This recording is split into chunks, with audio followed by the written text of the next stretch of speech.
Hello বন্ধুরা, welcome to my channel. আজ আমি আপনাদের দেখাবো বাড়িতে তৈরি সোলার প্যানেল সিস্টেম, যেটা আমি বাড়িতে ব্যবহারও করি। সেটা পুরোটা যে ডিটেলসে দেখাবো আপনাদেরকে, কিভাবে আমি এটা ব্যবহারটা করি। ঠিক আছে, তো চলুন এটা কিভাবে তৈরি করা হয়েছে দেখে নিই। আর বন্ধুরা, চ্যানেলে যদি আপনারা নতুন হয়ে থাকেন তাহলে প্লিজ চ্যানেলকে সাবস্ক্রাইব করে পাশে থাকবেন। তো চলুন ভিডিওটা। তো বন্ধুরা, আমার কাছে এরকম 50 ওয়াটের দুটো প্যানেল আছে। এই প্যানেলটা এখন খোলা আছে, আর একটা প্যানেল আমার সিস্টেমের সাথে লাগানো আছে। তো চলুন সেই প্যানেলটা দেখে নিই। এটা 50 ওয়াটের প্যানেল, আর একটা 50 ওয়াটের প্যানেল আমার সিস্টেমের সাথে লাগানো আছে। আমি সাধারণত দুটো প্যানেলই একসাথে ব্যবহার করি, কিন্তু এটা একটা কাজের জন্য আলাদা করে রেখেছি, তখন দেখাচ্ছি যেটা কানেক্টেড করা আছে সিস্টেমের সাথে। তো বন্ধুরা, এটা হচ্ছে আমার দ্বিতীয় প্যানেল, যেটা আমি সিস্টেমের সাথে কানেক্টেড করা আছে। এখন হালকা বৃষ্টি পড়ছে, তাই জন্য সোলার প্যানেলের উপরে বৃষ্টি জল পড়ে রয়েছে। তো এটা দেখুন সিস্টেমের সাথে আমি কানেক্টেড করে রেখে দিয়েছি। আমি এখানে এই তার দিয়ে কানেকশন করে রেখে দিয়েছি। ঠিক আছে, আমি এখানে ল্যান্ড কেবল ব্যবহার করেছি।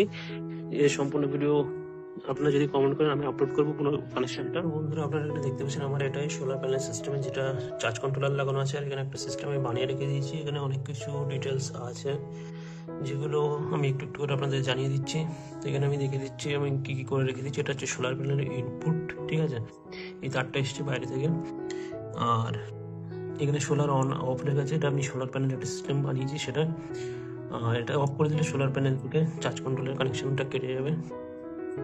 আর যখন এই চার্জ কন্ট্রোলের কানেকশন কেটে আমরা এই সোলারের যে পাওয়ারটা আছে সেটা ব্যবহারও করতে পারি, তার জন্য আমি এখানে সোলারের 12 ভোল্টের কনভার্টার লাগিয়ে সোলার থেকে ডাইরেক্ট একটা লাইট সিস্টেম বানিয়ে রেখে দিয়েছি, যেটা আমি ঘরে ব্যবহার করি।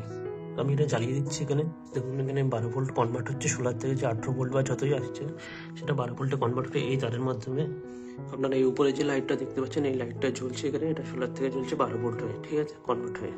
আপনারা দেখলেন সোলারের যে লাইটটা, এখান থেকে আমি পাওয়ারটা নিয়ে আমাদের 12 ভোল্টের লাইটটা জ্বালাচ্ছি। ঠিক আছে, এটা অফ করা যায়, এখান থেকে অফ করে দিলাম। আর এটা হচ্ছে ডিসি 12 ভোল্ট লেখা আছে। এটা ব্যাটারির যে পাওয়ার, এই যে ব্যাটারির তার, এটা আমি একটা ব্যাটারি কানেকশন করে রেখে দিয়েছি। এখানে দেখুন ব্যাটারি ইনপুট সোলার চার্জ কন্ট্রোলারে যাচ্ছে। এই যে ব্যাটারি, আমি যদি এটা খুলে দিই এখান থেকে ব্যাটারি কানেকশন বন্ধ হয়ে যাবে।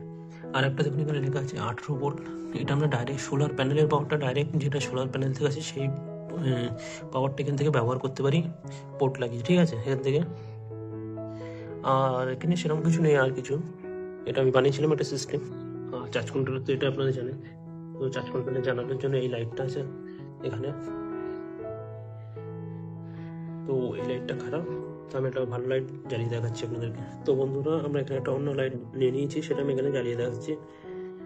দেখুন, এই চার্জ কন্ট্রোলার থেকে আমি এটা ব্যবহারও করতে পারি অন্যান্য সময়ে। এছাড়া আরও এর সম্বন্ধে যদি আর কিছু জানার থাকে নিচে অবশ্যই কমেন্ট করে জানাবে, আমি তার উপরে ভিডিও বানিয়ে আপলোড করবো। ঠিক আছে, এটাই ছিল আমার সোলার প্যানেল সিস্টেম। আর আপনার যে এই ব্যাটারির কানেকশনটা দেখলে, ব্যাটারির সাথে আমাদের 60 অ্যাম্পিয়ারের ব্যাটারি কানেক্টেড করা আছে। ঠিক আছে, এটা ব্যাটারি, তার ব্যাটারি নিচে লাগানো আছে। আর এটা সোলার, আমি দেখিয়ে দিচ্ছি।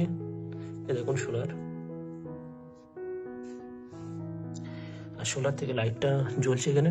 সোলার তার মানে অন আছে। ঠিক আছে, যখন সোলার প্যানেল থেকে পাওয়ার জেনারেট হয় তখন এই লাইটটা জ্বলে আর কি, ইন্ডিকেট করে যে সোলার কাজ করছে। ঠিক আছে, আর বন্ধুরা, আমি এর সাথে আমার একটা ইনভার্টার সিস্টেমও লাগিয়ে রেখে দিয়েছি। ঠিক আছে, সেটা নিচে আছে, আমি সেটা পরের ভিডিওতে নিশ্চয়ই জানাবো আপনাদেরকে কীভাবে সেটা করা আছে। কানেকশন এই তার দিয়েই করা আছে। ঠিক আছে, তো বন্ধুরা, আপনারা অবশ্যই কমেন্ট করে জানাবো আমার সোলার প্যানেল সিস্টেমটা কেমন লাগলো। ঠিক আছে, আর আমি এর সাথে ইনভার্টার যেটা কানেকশন করে রেখে দিয়েছি সেটা আপনাদেরকে অবশ্যই দেখাবো একটা ভিডিও বানিয়ে।